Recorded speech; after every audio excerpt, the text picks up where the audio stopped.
Hey, my name is Noah Gordon. This is for my world music class. I'm going to be making a Guqin, which is a traditional Chinese instrument, a zither.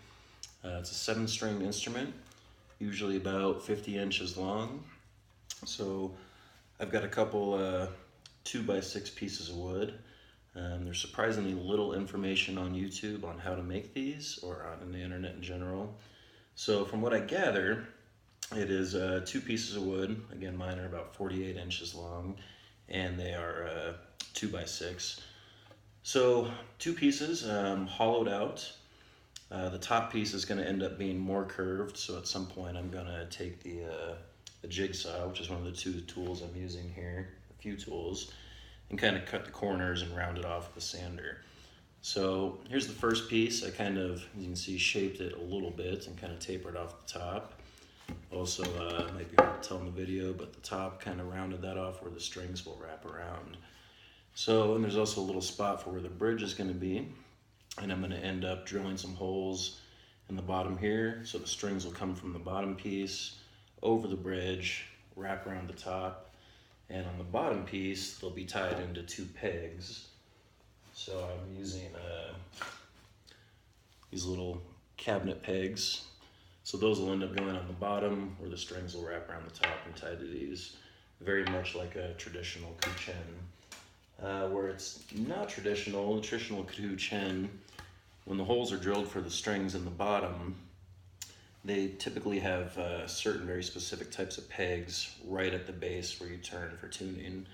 Because I couldn't find or make those pegs, reasonably at least, what I'm going to do is on the bottom piece, is I kind of made a few of these with some ukulele pegs I had around. So attach this to the bottom and I'll just be able to tighten. So not quite traditional, but everything else about the instrument is.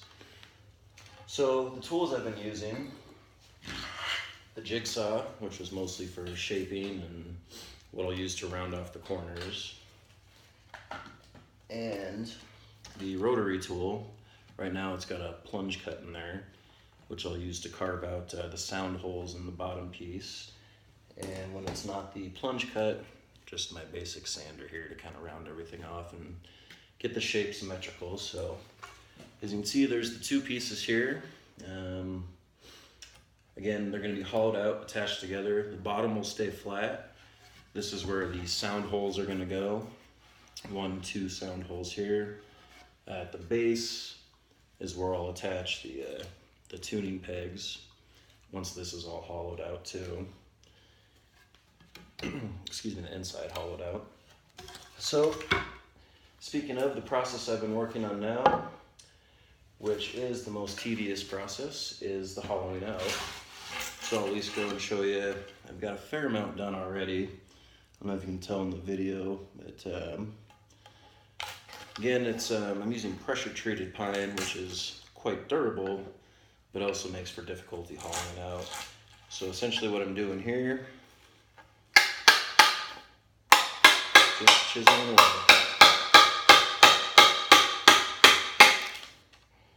And piece by piece.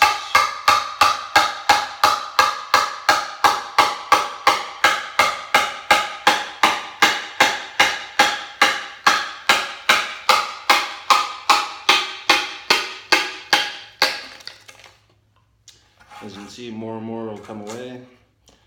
Once these 2 are both hollowed out, I'll go ahead and cut the sound holes in the bottom piece. This is the top piece here. And then seal those together, and then attach the bridge, the tuning pegs, and the strings. So we'll kind of go